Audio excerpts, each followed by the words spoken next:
All right. Welcome to the March 2022 edition of the Big Bend Fishing Report. I am Captain Jay Carson. This is Captain Kenny Mullins. And tonight we got special guest with us, Captain Pat McGriff, One More Cast Guide Service. Pat, we appreciate you coming on tonight. Hey, thank you for having me. Absolutely. So this month is sponsored by Camp Keaton here, right down here on Keaton Beach Road, right across from Walter B's. I'm going to talk a whole lot more about Camp Keaton here in a little bit. But just real quick overview, they've got campsites, short-term and long-term stays. It's about 5 miles from the boat ramp there at Keaton Beach, located really close. Great, convenient location. Again, you got Walter B's right across the street, so you got gas and fuel and everything you need right there. So y'all check out Camp Keaton. And again, I'm going to talk a lot more about that here in just a little bit. But they are our title sponsors, so we'll make sure that they, feel appreciated. And also, we are here at Nowhere Grill on Beach Road tonight to host this, and we want to thank Mark Engel for letting us come up here and do that. Yeah, he helped tonight out as with well. some internet issues that was So going on. yeah, so we appreciate that, and I guess that's going to get us right into our fishing report for this month. So, fellas, we've had a little bit of change in weather here recently. You want to talk a little bit about that change in weather and what it's got the water temperature up to, and what's going on currently out there on the Gulf of Mexico in our little slice of paradise. Yeah, it's definitely changed quite a bit. I mean, especially the last week, 2 weeks, go from fishing creeks to fish starting to push out. Literally, it was 2 weeks. Yeah, 2 weeks. Literally. We were fishing creeks pretty good, creek mouths. They started pushing out on the flats. Then it started getting cold again, and they don't know what direction they want to go. Yeah, so like you said, literally 2 weeks ago, I was probably half a mile up a creek, just wearing trout out, and redfish for that matter. And then here, after we've had those, 4 or 5 days of 80-degree temps, fish are starting to scatter out and pull out of those creeks. And then, Pat, you say they're coming in from offshore, you think, as well? Well, I had a report yesterday from a friend of mine who fished, and he used a cork out in 4 foot of water with some Z-Man paddle tail and caught 30 shorts and had 7 keepers. And that pretty much tells me if those fish are mixed like that, probably the little fish came in and the bigger fish were moving out to where the bait was. So right. They're after the pinfish now. When it gets 72 like it was the last few days of this past week, they need something to eat. Yeah, you and I, Kenny, were talking about we're catching a lot of trout. I don't know if you noticed this too, Pat. We're catching a lot of skinny trout right now.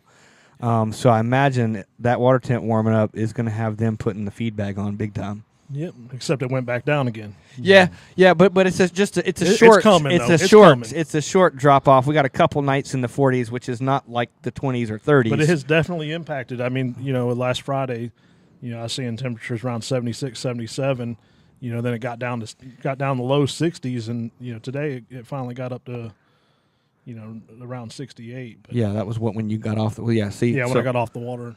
So I was out Sunday morning, and it started at 68, and then, Pat, you said when it finished, what was it up to? I saw 73.4 Sunday. Yeah. So you can see that's a pretty significant. So, I mean, I don't think they're going to move far from where we've been finding them because it's not a significant cool down, and plus, they may get a little bit more concentrated in the next few days, but I think we're going to see those fish really start. Yeah, I mean, Saturday I called Pat, and I told him, I said, man, I'm catching them in 4 feet of water. Yeah, this is it's crazy. Yeah, just transitioning very quickly. I was catching them where I was fishing on Sunday on pretty near end of the grass line, but on structure that was within 100, 150 yards of the grass line before the cool down.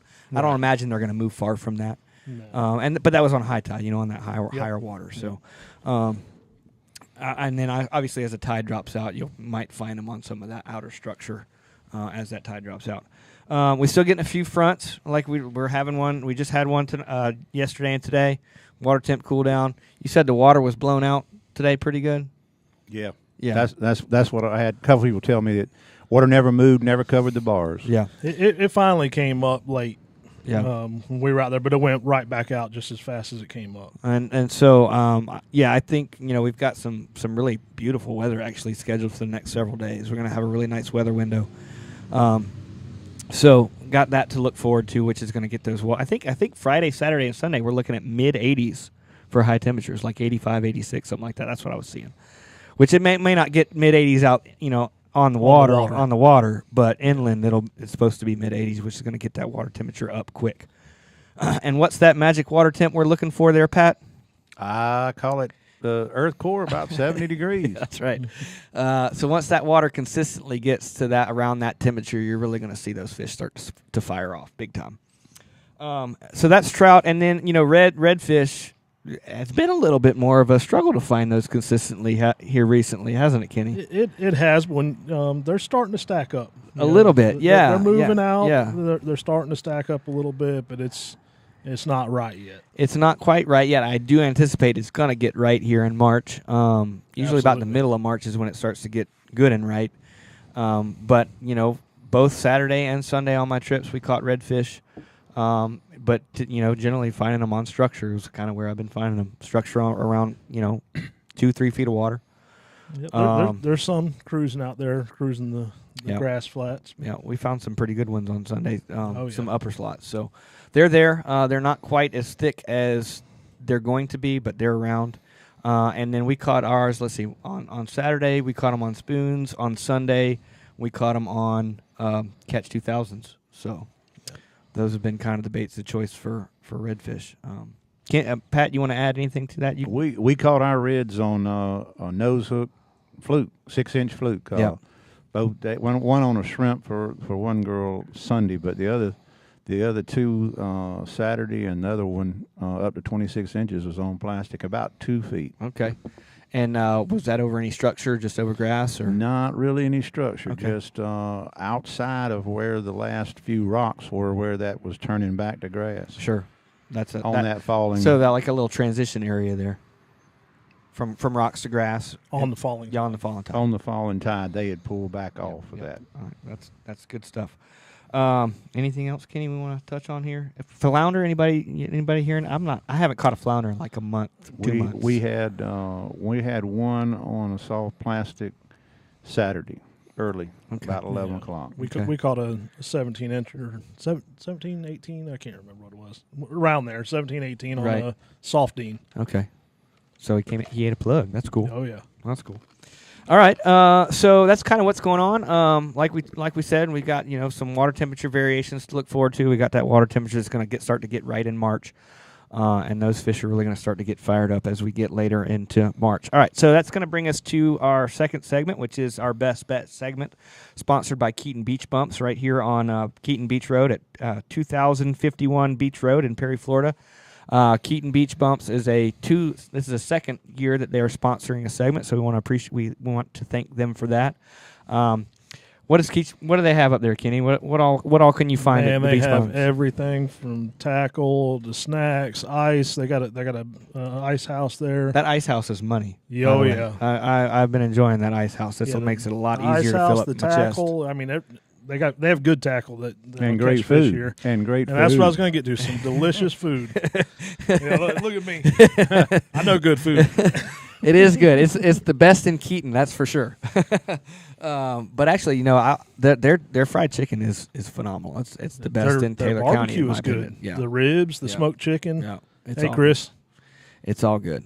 So make sure you stop in there, get your food, get your bait, get your ice, get your gas, non-ethanol fuel. And it's a pretty reasonable price on non-ethanol fuel too, compared to everywhere else you can get it. It's good. I don't use non-ethanol as fast as I burn through it, but I buy fuel from them every day. So there you go. So Keaton Beach Bums again, sponsoring our best bets for this month. So let's get right into it. Who wants to start? Anybody want to volunteer to start? Go ahead, Kenny. You start. All right, best bets. Well, with this being a transition month, right now I'm still throwing I'm throwing a lot of plugs, but more finesse plugs like your slow sinking catch 2000s, and the unfair arrowhead has been a hot one.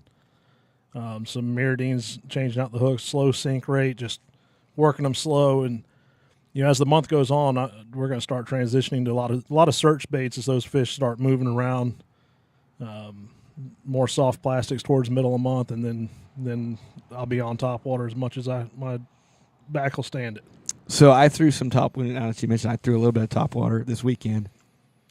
Had some follows, had some fish following it, but they just wouldn't quite commit to eating it. And we caught some reds and some trout on top water, yeah. but like you said, they're not blowing not quite, it up. not quite. But it's coming. All right, so Pat, what you got?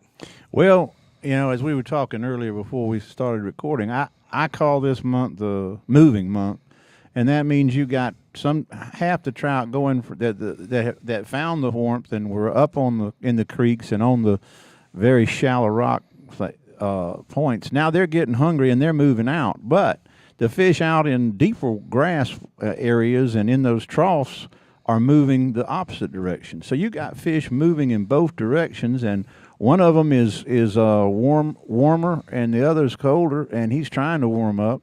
So you still got to keep your finesse baits in the water. And what I mean by that is you're slow dropping or slow rising. When we say finesse in bass, we mean little tiny baits that we're trying to trick a fish into seeing where he's seeing too much profile on larger baits. But when we talk about finesse in saltwater, we're really talking about very slow motion, very slow moving baits that their own action catches fish if we'll just leave them alone. And most people make the mistake of picking those baits up and working them fast like it was summertime. Right. You're just not going to catch fish on the Cork and Gulp with a 1/4 ounce grub that drops zip like that in a 1/4 second. You got to go to lightweight little 1/16 ounce like this little jig head here. You got to throw your unweighted plastic like with an offset 5/0. Or you can run a nose hook, and you can throw your Paul Browns because their drop rate is about half of most of your hard bait plastic. So, you got to have everything with you. You need your rods rigged with baits that you expect a fish to move in 60 degrees and one you expect them to move in 70 degrees and a couple in between. Yeah, because like you're saying, you can kind of have you might start out with an idea of where you think those fish are going to be, but because of the way that March is with the temperature swings that we can have, you got to be prepared to change in an instant.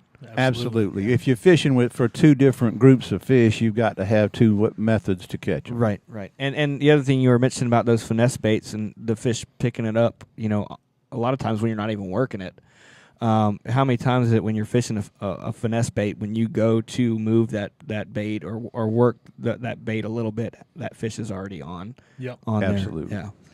He's picked it up just laying there, and then you go to work it, and look, there he is. And even working like those Catch 2000s, it's not a twitch like you're working it in the later in the spring or summer. It's a subtle twitch. Yeah, I noticed that my clients on Sunday, they were working it relatively slowly, and they were having a lot of success catching both trout and redfish on those. So, all right. So my best bet for March, and this is kind of a little bit more catered towards the end of March as we start to get some consistent water temperatures, 68, 70 degrees. March is, kind of as we get in the end of March is kind of is a big trout month. Is a month that you can find some really big trout because those fish have been not necessarily, they've been pretty lethargic all winter. And the bait's really starting to show up, so they're really going to start, putting on the feed bag here in March. And so it's a great opportunity to target those big female gator trout. And when we talk about that, what would you consider, Pat, real quick, a true gator trout, like a true trophy trout? Over 25 inches. Over 25 inches, yeah. I was going to say over 26, but 25, 26, yeah. Anything over that is a trophy, in my opinion. And so that's, if you're, and the nice thing about our area is we have a fairly decent population of those size of fish. And so it's a great, area to target those fish. And I don't know if there's a better, and Pat, you can correct me on this if I'm wrong, but I don't know if there's a better big fish artificial bait than a topwater plug.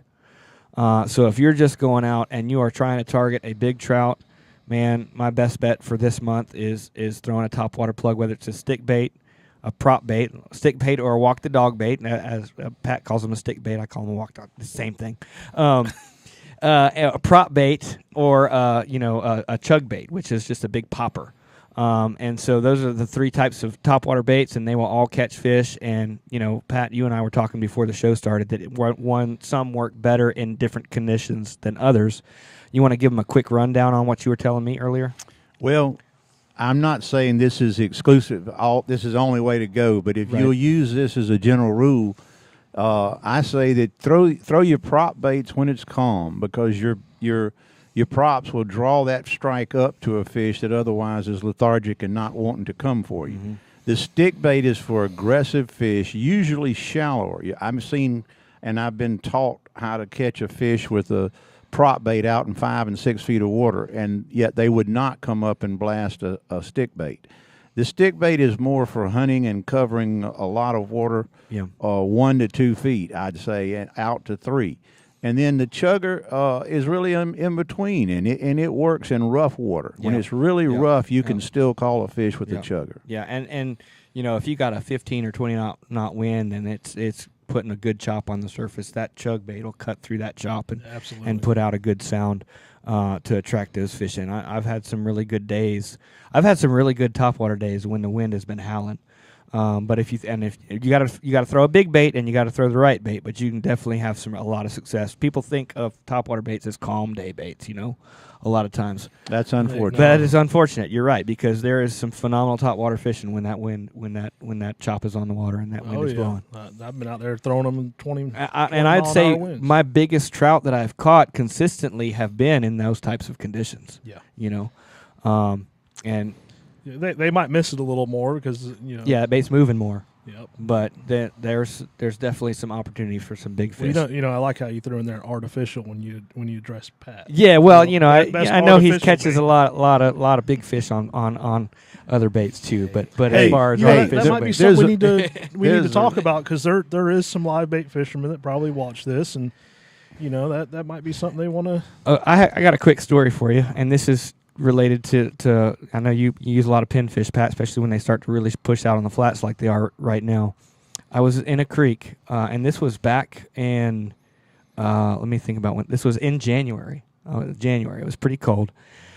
Was in this creek mouth right behind an oyster bar, and all of a sudden I see this fish jump out of the water, and he jumps out. He's shaking his head really hard out of the water, and I thought first it was a mullet, but it was not a mullet. It was a trout.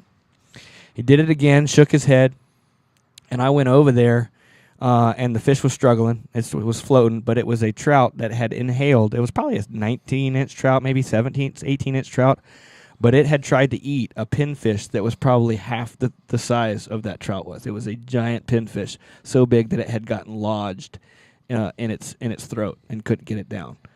So that tells you that they'll eat those big pinfish, and I don't know if can you get a bait too big for a big trout?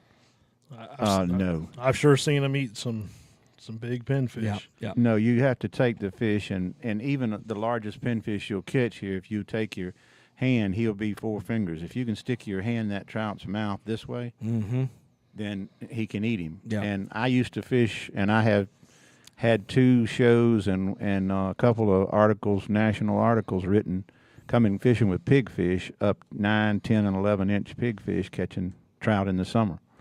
So we used to do that more than we do it now, because we had more big fish out in deeper water in the summer. We didn't have the pressure that we have now, and it wasn't anything to catch 4, 5, and 6 pound fish in August. Now I will say this, I have taken some pinfish out recently just to try them, and they are not eating them as good as they. If you're going to use live bait right now, you're better off with shrimp at the moment. Right. Absolutely. Yeah. Just because the water's 72 doesn't mean that fish's temperature, inner core temperature, is made it to 72. Right. They're a little bit behind whatever that water temperature currently is. All right. So, anything else as far as our best bets? I think we did a pretty good job. I think if you take, you can apply all 3 of those things to March and be successful. So just kind of depending on what you're wanting to do. Those are our March best bets, sponsored by Keaton Beach Bums, again right here in Keaton Beach, Florida. All right, so we've got the legendary Pat McGriff with us tonight, and he's brought some tackle. You've got some tackle over there with you, Pat. So you want to lead us into the March tackle tip for what you want to kind of talk a little bit about. I showed most of it during that during the best bets. But one of the things I haven't really spoken about is this Paul Brown Devil. A lot of people won't buy this because it's so silly looking. I sure am glad they think that, because the number of fish that we've caught on this bait since November of last year is just remarkable. Almost, not as many, but almost as many as we have with the regular fluke. I don't know what it is they think this is, but if you'll buy you a couple of 3 colors and learn to fish them, you can catch fish on this bait 4 or 5 months out of the year, from October slam till probably April.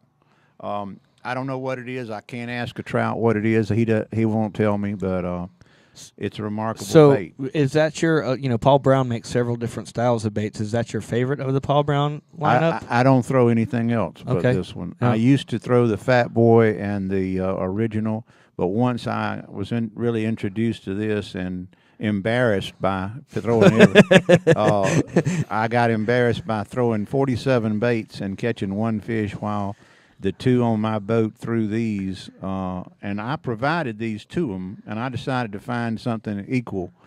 47 baits later, most mirror lures, I said, okay, I've learned something today. You don't learn by catching fish, you learn by not catching fish. And so that just single treble hook, I guess it hooks them just fine when I guess they're inhaling the whole thing. If he gets the hook, you're not going to lose him because he's got the swivel to it. Right. It's not.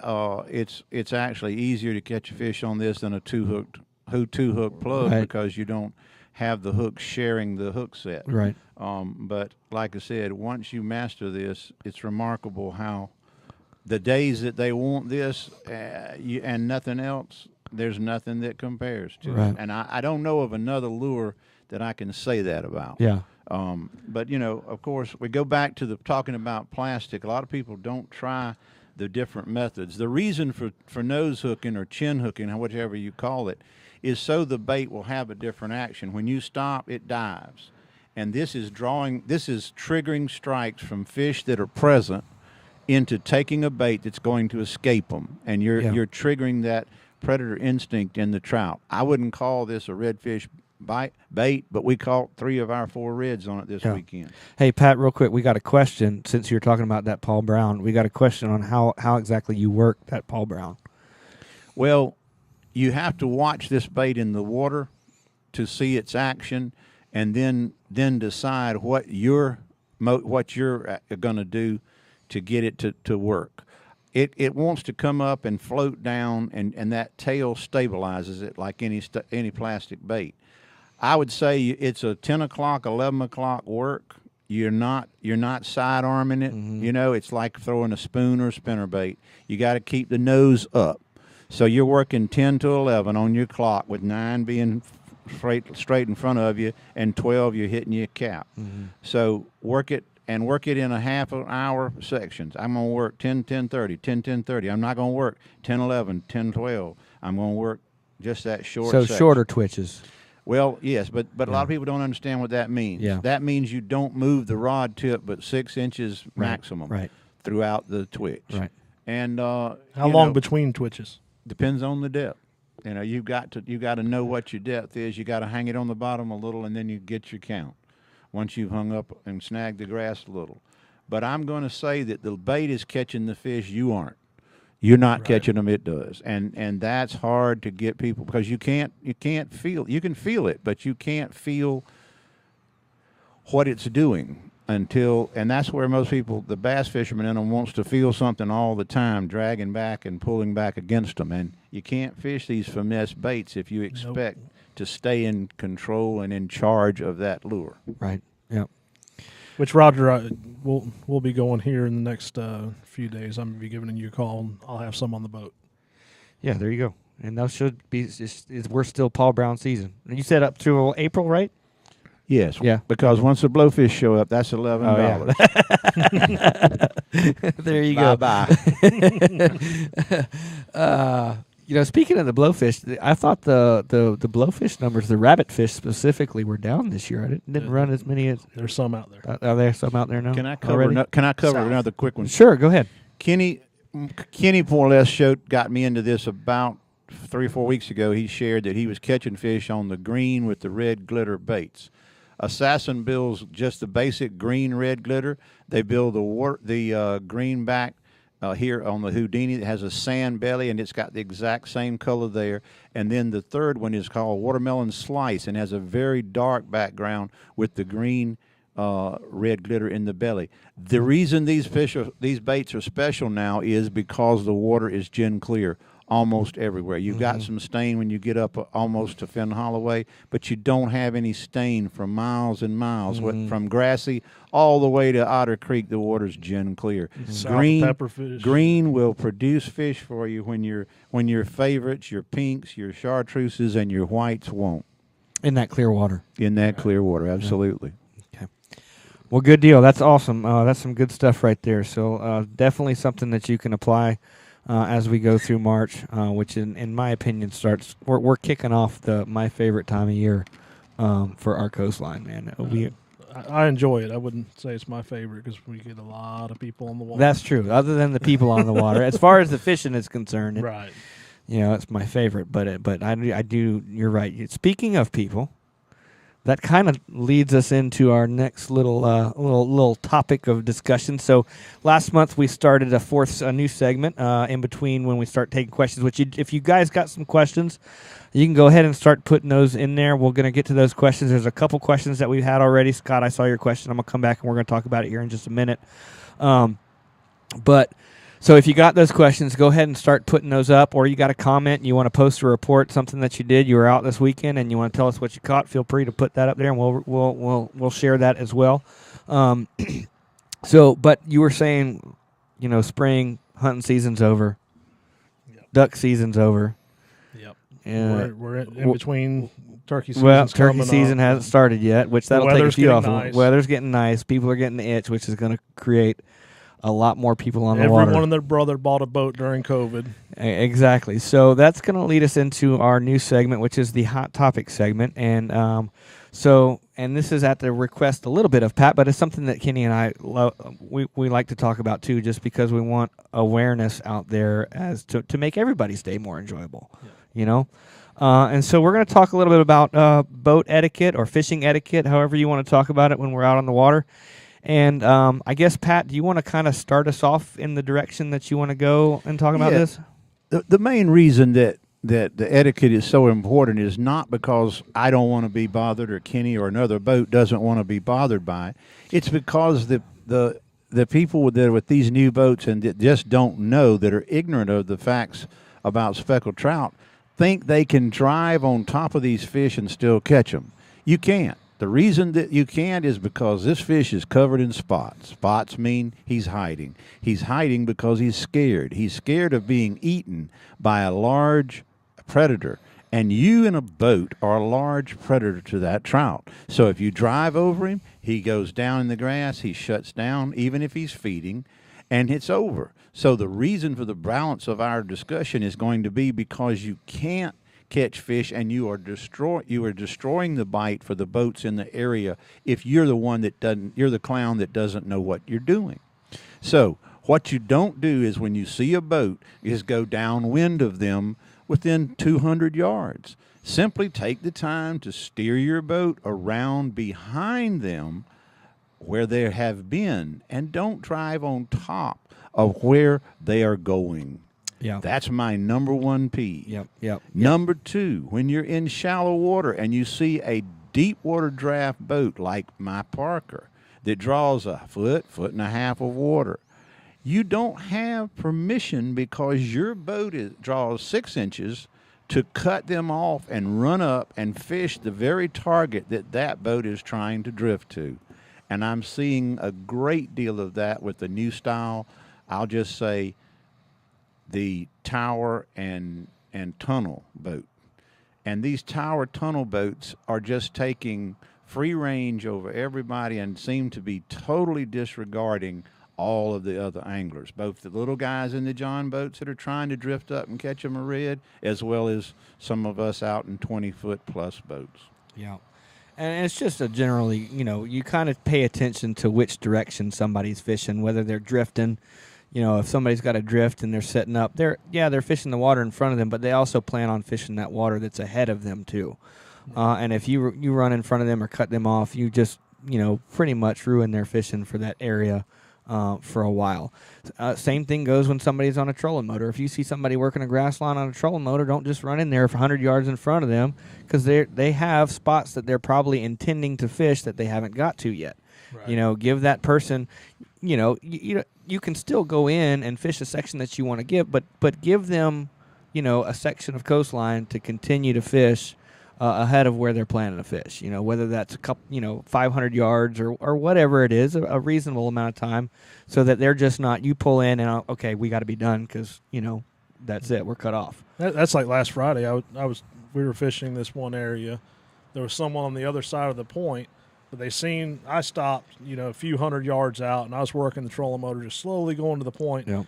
They seen me heading there, and they just cut right in front and just tried to cut me off. What they didn't know is I wasn't going all the way to the point. Right. But, they just didn't want me there. Yeah. And well, they courteous. They wanted to beat you to where they thought the fish were. And we were catching them all around them because they weren't where the fish were. Right. But, things happen. Accidents happen. People, they don't mean to always do it, but the intentional, blatant disrespect. Well, the word parallel comes to mind with me. If you will parallel another boat, an adjacent boat out there, and make a drift along beside them instead of cutting in front of them, I don't care if 50 boats fish together. We could all catch fish because we would not disturb the fish in front of us. But all it takes is a couple of 3 jackals who go in there and cross everyone's drift where we're going. Our intention is always down breeze. Yep. And it's happening more and more as I see at Keaton. And like Kenny said, a great deal is just ignorance of the fact because they have new boats and they don't understand trout fishing. Yeah. Right. And then a lot, the same can be said for, when I'm in there shallow water pulling a flat, I've got a section of flat that I'm pulling across. You can see which direction I'm going. Try not to burn or run over the area that. I look for you just so I can. I figured you did. I figured you did. But so it's my suggestion is if you got an area that you want to fish and there's boats or a boat's already there, just sit down, take a minute, see what they're doing, see what the boats are doing, pay attention to which way they're going, and then as kindly as possible with giving everybody enough space, get in there and fish the areas that you want to fish. Yeah, absolutely. Being observant is learning. Observant. If you don't know what you're doing, and you might actually learn something if you watch too. If you're observant to what somebody's doing or how somebody's working an area, you might learn a way to fish that area. Another thing to bring up is when you get, me and Pat ran into this. We were kind of fishing the same general area, making drifts parallel to one another back in December. November and December. Yeah, November, December. We were both working the same area. Well, what Pat and I does, which everyone should do, if you're drifting this area and you're catching fish and you want to go back and drift it, don't turn around and run over your fish. Go out, go around, make a big semicircle, and come back. I call it the bow and arrow. Yep. Your drift was your bowstring, and now you make a bow. You go around in a semicircle and go back to your start point. Yep. And unfortunately, I never make the same drift twice. I always move over 50, 100 yards, so I'm on new fish. And if I've got a jackal running back and he's on the left and I'm on the right, it leaves me nowhere to fish when I get back up there. The other thing, though, I want to mention is the motor angle. I don't understand this, but I watch hundreds a weekend keep the motor trimmed all the way down and trudge through the shallow water, stirring up the bank, cutting the grass, throwing mud, hitting their prop on rocks, rather than trim the motor up when they're in the shallow water. I don't know what they think that trim's for, just putting the boat on the trailer. I don't understand that. But if you run the motor up, you're not going to disturb as much of the system, the grass, the bottom, and let alone the trout. Yeah. And just slow down a little bit, and you'll get there in another 30 seconds, maybe a minute. Yep. What's a minute of your life? Well, and on the same note, kind of, whenever you're approaching an area that you fish, always approach it as quietly and as undisturbed. Try to disturb it as minimal as possible before you fish it. I'm going to interrupt you. Yeah, go ahead. One of the best pieces of advice that I give during my fishing seminars on redfish is the 50-50 rule. If you will stop 50 yards and fish from 50 yards to 50 feet from the point of grass, the rocks, the island, the creek, the object that is your intended target, you will catch more keeper redfish than you ever have in your life. That is 1,000% accurate. And most of these jackals run all the way up and stop about 75 yards, so they've already cut half of this off, and start flinging a spoon, 4 or 5 cast or a spinnerbait, and then they crank up, fire up, and go blow off another point. All you got to do is learn that those bigger redfish are not up there close. Those bigger reds are ambushing further off than you are aware of. Yeah. You mentioned that. We were fishing a shoreline here a little while back, and every cast we were reeling in fish. This boat comes flying in there, comes up next to us, and I just said, I'm going to ease out of here. And I went over the next shoreline, look back, I'm watching them the whole time. They didn't catch a single fish. What do? They crank up. They run to another spot where I know the fish have been on, run right up to it, squat down, and don't catch a fish and keep on going. And I go in behind them, start catching them. Well, that supports my theory. I would say it's not where I am, it's what I do when I get there. Yeah. The best thing that I learned in whether it's I'm a guide, whether I'm fishing by myself or guiding people, is that the how you approach an area that you want to fish is so important. So important to your success. Yeah, Absolutely. absolutely. All right. So, anything else we want to add on that topic, real quick, before we go take some questions? We good? I'm good. Okay. Good. All right. So just again, be courteous. Kind of like we talked about earlier. Observation is the key. If you're heading into an area and there's boats already in that area, if you just sit down, watch a minute, see what everybody's doing, and then just if that's really an area that you want to fish, then try to pay attention to what everybody's doing, and then ease in and find your own little spot. The golden rule comes to mind too. Very much so. And then, we've got a lot of water, so if there's, several boats in your spot, maybe take that instance to go learn something new. Well, that's a good point. This weekend was insane. Saturday was like Scallop season awful out there. And you know what? I went to the places where I'd been catching fish, and there was just boats everywhere. Well, I still tried to fish it. And I realized real quick, this ain't happening.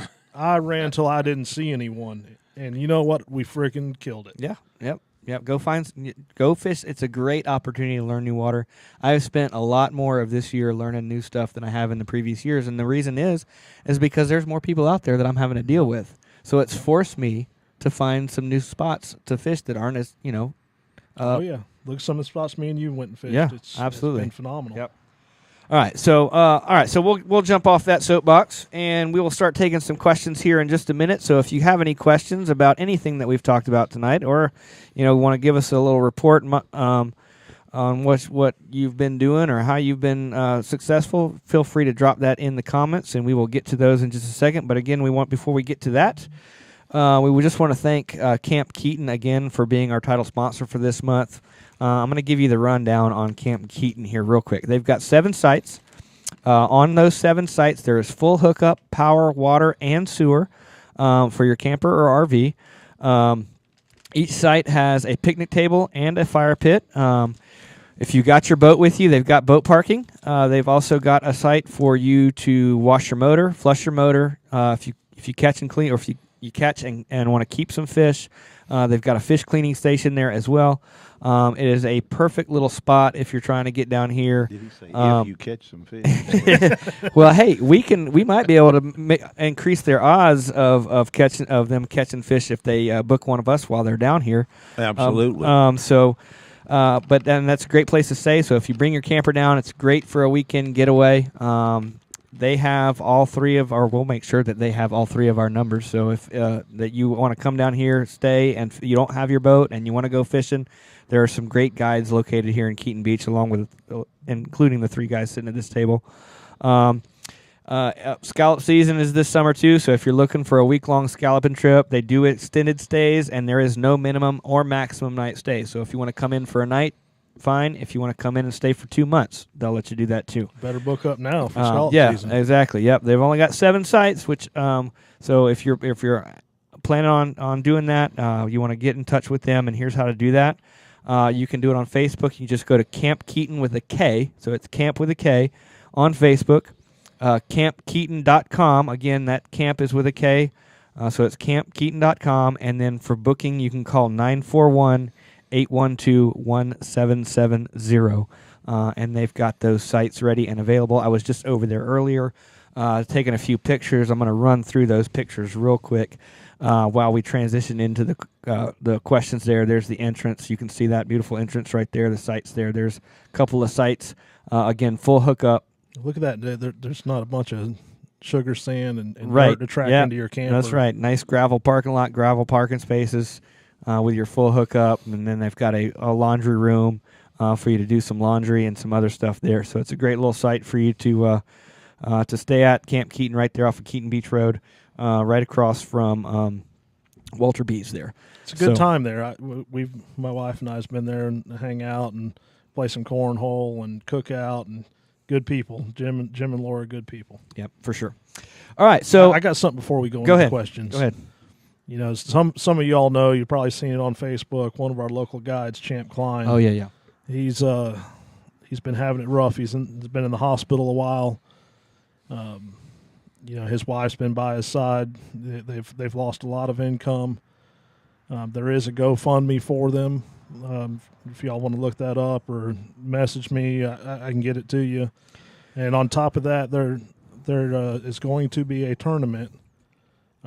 March 26th. March 26th. That's all the details we have right now. It's a trio tournament, I think, right now is what they said. So trout, redfish, and flounder. Yes. And then it'll be Slam. It's a slam tournament. So that is March 26th. And there's supposed to be some more info coming out on Thursday. That's all I know. I know many of you have called and asked me, messaged me. That's all we have right now. And that again is to raise money to help Champ with his financial situation and having to pay for hospital bills and him not being able to work. Champ is one of the local guides here out of Keaton Beach, and so he's been down for a couple months. Long he mows guy. my yard too. I need my yard man back. And his wife does produce. You know, so support her business, support their business when they get back on their feet, and you know, let's help them out. Let's participate in this tournament. Do what you can to help them out. For sure, absolutely. Champ's a good dude. All right, so a couple questions here. I'm hoping more questions will come in as we go, but we got a couple questions to get us kicked off. So again, if you got any questions, there's almost 40 people in here watching, so I know you guys got some questions. So Scott asked earlier when we were talking a little bit about topwater, so I wanted to circle back on this. And Pat, I'll let you answer this one. He says, so is a super spook typically good on a windy day? Yes, it's the largest of the spook varieties made by Hedden, and one thing that'll help you is to take the center hook off, and that bait will walk better, and it will walk better in rough water. Yep. Throw your solids. Don't throw fancy baits when it's blowing. Throw a bone. Throw the solid colors. I'd recommend. Yep. If it's overcast, throw the sardine, golden sardine with the orange belly. Any other day, throw bone, or maybe try bone. Yeah.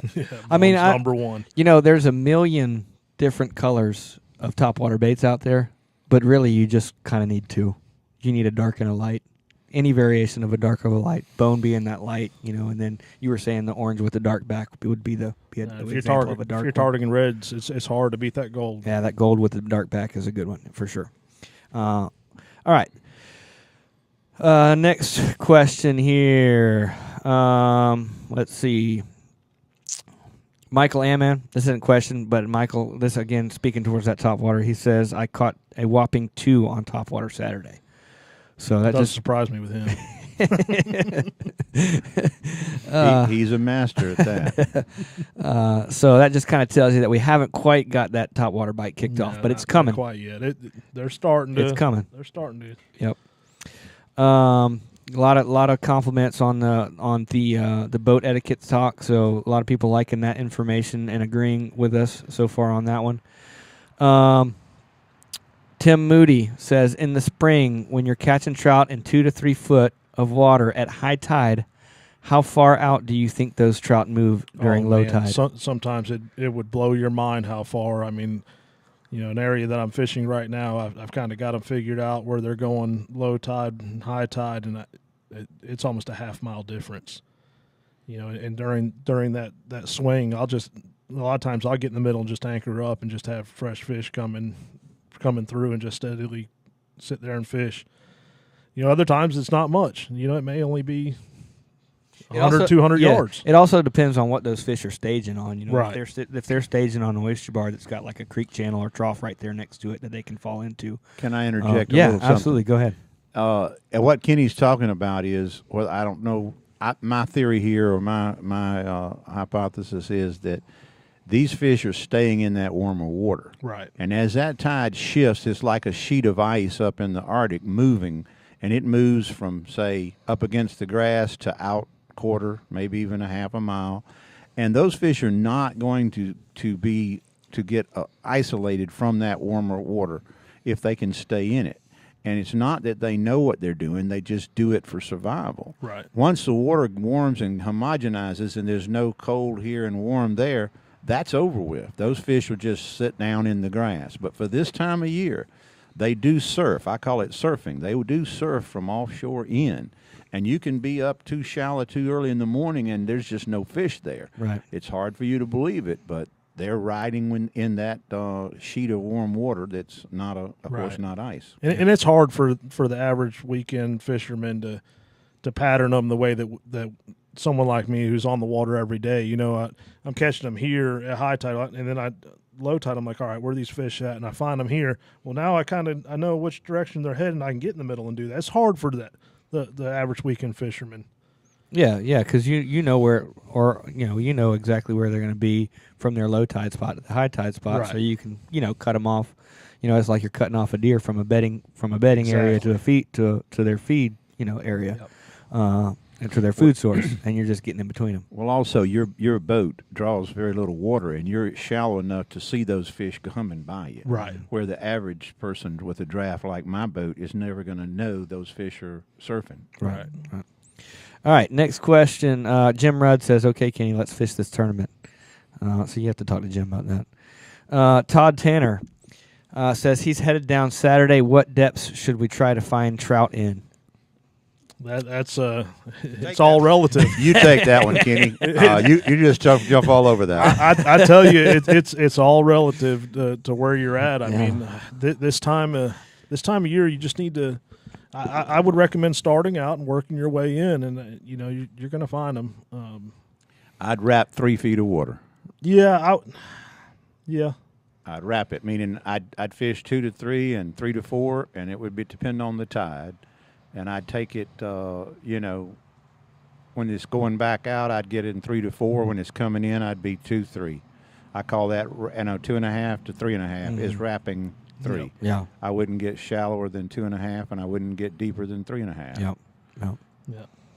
Yeah, there's that's kind of to guess. Yeah, well, and it just depends too. And it really depends on where you're fishing. Right. What part of our region you're fishing. I mean, Yep. but you're right that 3 foot rat. Yep.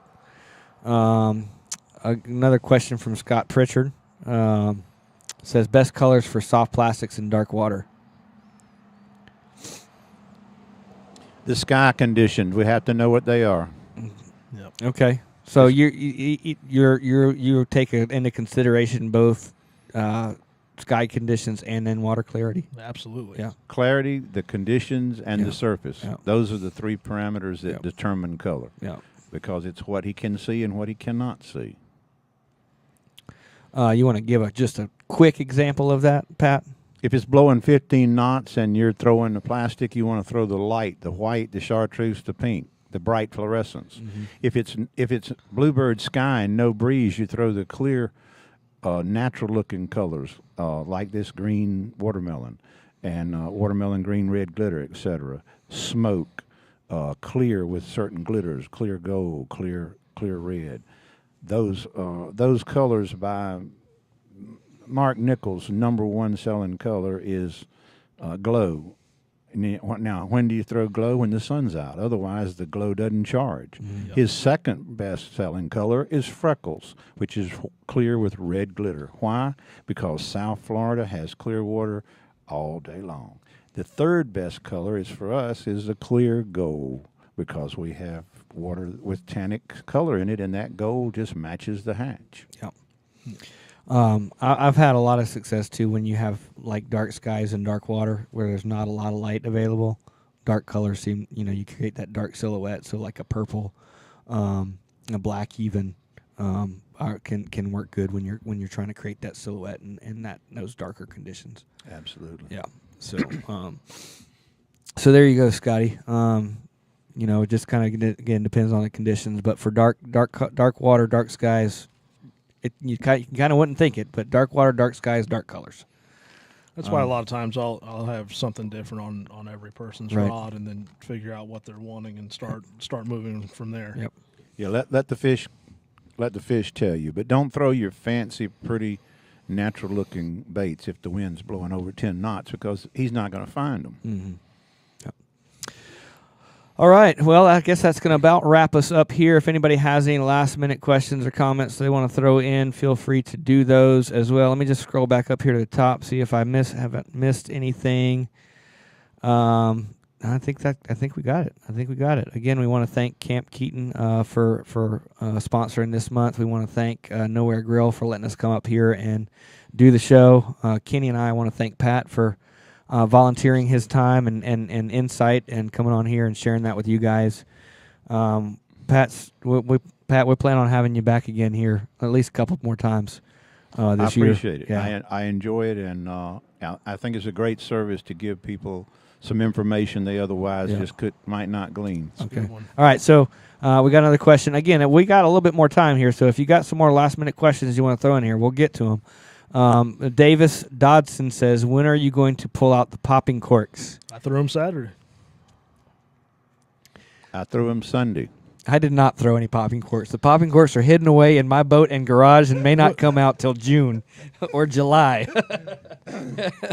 Kenny and I are not. We let the fish tell us. We don't tell the fish, right, Kenny? Yes, I just got to. Well, let's finish this and then I'll say this. But I'll tell you the main reason I threw popping corks on Saturday is just we were using shrimp. As a guide, not only do you have to let the fish dictate what you do, you also have to your client's skill level. Yes. Just phrase it the way it is. It's their skill level.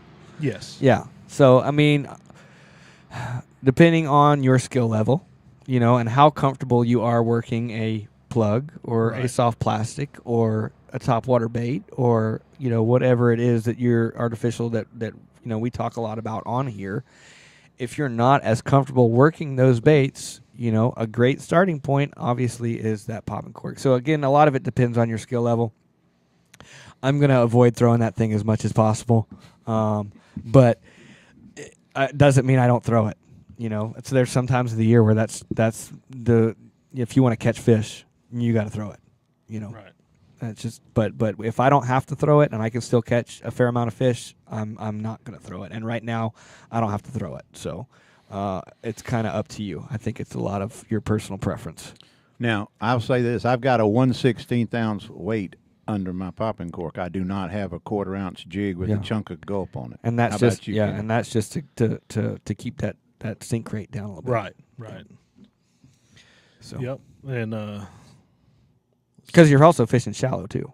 Oh yeah. Yeah. I mean, you're throwing that popping cork in right 2 now, to 3 feet of water. Right now, I have barely over a foot of leader under the popping cork when I'm using. I'm trying not to use them, but yeah. Another one says, "What lures are bait behind the popping cork?" Well, you just said shrimp a minute ago. Shrimp right now. Shrimp. If you're going to use live bait or a shrimp imitation, these jerk shads work good.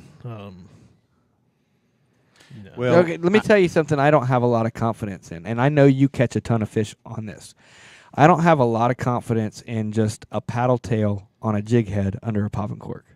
And I know you catch a ton of Is bait that on because you're not comfortable using them, or you It's don't have the experience? It might be. It's probably because I don't have the experience using them. And you know, a lot of times we go to our confidence baits. That's Right. not one of my confidence baits, so I don't throw it a lot. Now, Pat, when do you have the most success? Because I know you use this a good bit, between a paddle tail under a popping cork or a jerk shad under a popping cork. Well, once the ballyhoos show up, then I'm jerk shad. I got all you. summer. Okay, so it depends. If I'm fishing late season, and I have enough shrimp that I'm seeing enough shrimp in the stomachs of the fish that I've caught for all week, then I'm going with the smaller profile baits, which are the paddle tails. Right. And I bounce a paddle tail a lot more than I hook it okay. underneath I was the cork. curious to know if you do fish a paddle I tail. do under throw a the cork. Elite Shiner, which is a kind of a hybrid. It's a long, slender minnow looking thing. But go ahead. Go ahead. I was gonna say, but if you're fishing a paddle, more often than not, you're bouncing it as opposed to fishing under a Yes, cork. because it's a shrimp imitator. Right. And Right. the shads, which I'm not trying to be facetious, but the shads are fish and are jerk shads or the flukes or whatever you call them. Yeah. Are these are fish imitators. They're Right. not shrimp imitators. Right. Well, I use a lot of the small. This time of year, I'll use a lot of the small jerk shads, which are The 4-inch and 3 even smaller. Okay. 2.5, 3. Which could be I don't confused. own- as I which, don't own one yeah, of which that, could so be. that's I mean, small. that's kind of Right. a shrimp profile, I guess you could say. But yeah, I agree. I agree. When you're using that big jerk shad right there, you're imitating a bait fish. Right. Yeah. Well, I'm talking. You know which ones I'm talking about. The small 3. Yeah, the real Like small ones. Z Yeah. Man makes some Yeah. some small ones. Yep. And other companies. Well, do that's it. like when I throw that little 2.5-inch Z-Man Slim Swims paddle tail. It's a little 2.5-inch paddle tail bait, but I'm imitating a shrimp with it. You know, I'm fishing it to imitate a shrimp. All right, so there you go, Davis. There's your lures or bait behind a popping cork. So we basically live bait, paddle tails, jerk. What would you say you fish most if you're not putting a type of bait, whether it's shrimp, pinfish, cut bait, whatever, under a popping cork? What artificial are you putting underneath your popping cork the most? Is it that jerk shad? I use paddle tails the most if I'm using An artificial under a Yes. popping cork? yes. What about you, Pat? A non-paddle tail, but the jerk shad, Elite right? Shiner, the Elite Yeah, Shiner yeah. has a paddle tail on it, and it's my go-to. The Elite Shiner is extraordinary, but I'm imitating a glass minnow or a different, or real small ballyhoo. I'm not imitating a pinfish Right. with that bait. Right.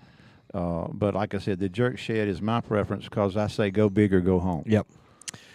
All right, so there you go. All right, we've got some more. See, we got some questions going, and now people are starting to want to throw some questions in here. Kimberly Holland Winters, she says, "What is the best thing to use for catching reds this time of year?"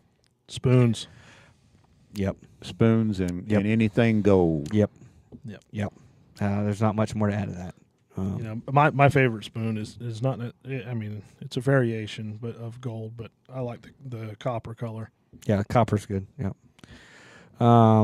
Yeah, and then you know that spoon is just, it's hard to beat for redfish. I don't know what it is about it, but they Yeah, love we it. start getting some rain. You know, I like throwing that pink spoon. Mhm. And I've sometimes a caught white spoon, caught quite a few on the white one here lately. white one, Yeah. chartreuse. I mean, they're all good. Yeah. But that gold, like you said, that gold is money. There's money. All right. Tim Moody says, "What hook and weight do you like to use in the flukes in 3 to 4 foot of water?" 5-aught offset if you're going to rig it weedless or Weightless. semi-weedless. Yeah. Weightless. And if you're nose hooking it, you're going to have to find something you have confidence in, and usually a 3 to 5-aught. I don't know if they can see that, but a 3 to 5-aught. You hold This it right is here, a- Pat. Yeah. Hang on, I think I got the pack in my pocket for what it is. This one happens to be a Mustad beak bait hook. Yep. Beak bait hook Yeah. 5-aught. It's got a little offset there. Ultra Yeah, point. offset by shank there. Mustad. All right. So there you go. 3 to 4 feet of water. A 5-aught worm hook. or if you're nose hooking it. Now, something to keep in mind, depending on what manufacturer you're using, what type of material that bait is made out of, you may need a little weight to get it down. Yep, for sure. You throw some of these elastic materials, and you might have to put an 1/8 ounce, 16th ounce, whatever. You may have to add weight. And that there is like this. Yep. And I'm not going to fish unweighted in 5 feet of water. I'm sorry, I missed that part of the question. He was saying 3 to 4 foot. 3 to 4 feet Yeah. is about as deep as I'm going to throw the unweighted, and you've got to be a pretty good fisherman to have the patience to fish that. But it takes that if that water's down in the low 60s. For sure. And like I said, if you put a jig head on it, it'll simply move faster than he's willing to swat it. Yeah. But I'd depending say on how buoyant the bait is. There's definitely difference. Kenny's absolutely right. I'd throw a 1/16 ounce onto it, whether you pegged it in front of it or you ran it, and find out how to get your strikes. Yep. Michael Aman says he likes him some chartreuse paddle tail under a cork. Unfair, of course, right? Yeah, Michael? right, always. You're welcome, Davis. I hope that answers that was the information you were looking for. Eddie Went, what line and leaders are you using on these artificials? We're probably all using different ones. Yep. But go ahead, you start. I was going to say, as far as my line, I pretty much keep 15-pound braid on my lines year round. It's a great, just versatile. You can land a 35-inch redfish on it, and you can catch a 15-inch speckled trout on it. As far as the leaders go, during the wintertime before the toothy critters start to show up, 20 is about as max as I'll go, and when the water's really clear. As those toothy critters start to show up, more in the summer months, you up it to 30, maybe even 40. Yep. And sometimes it'll be fluorocarbon, sometimes it might be mono, depending on what I'm throwing. Yep. But I'm the same, 15-pound braid the majority of the time. Sometimes in winter I will go down to a 10-pound, and sometimes as light as a 15-pound leader. But average leader is 20 to 30 pounds. I throw a lot of 20. Yeah. What about you, Pat? I don't throw braid on mine. My artificial is 12-pound trickfish X-rated copolymer line. It's a green line that's watermelon green, and it blends into the grass. They don't see it. And I use a 30-pound leader year-round regardless. I don't change it. I'm pretty much feel like if he's going to feed, he'll hit it. Yep. All right. I guess that's that. This time, that's going to about wrap us up. Davis, thanks for sticking around. Todd, Tanner, you're welcome, man. We're glad to answer these questions. That's kind of my favorite part of the show is when we get these questions on here. I wish we had more of them. And then Michael says, of course, he's fishing unfair. Oh yeah. Yeah. He says that red hot's Yeah. been hot. I like that copper. I've been throwing that copper. All right. So again, just real quick, we want to thank Camp Keaton for sponsoring us. Nowhere Grill for hosting us. Don't forget to check out the tournament for Champ. If you want to find out. I do have something. Tammy messaged me. Give me just a second to pull it back up. Okay. Tickets, $30 per angler. Selling starts tomorrow. Okay, so there you go, $30 per angler, and then they're going to start selling those tomorrow. So get signed up for Champs for the trio tournament on March 26th. It's a good cause. It's a Champ Klein benefit tournament. We want to get Champ out of the hospital and back out here fishing with us. So that's going to help do that. Again, guys, we appreciate everybody showing up. I'm Captain Jay Carson, Captain Kenny Mullins. Thank you again, Pat, for coming out and hanging out with us. Me. Yes, absolutely. And we will be back on the show for first Tuesday in April, giving you the April rundown. So we look forward to seeing you then. Y'all have a good evening.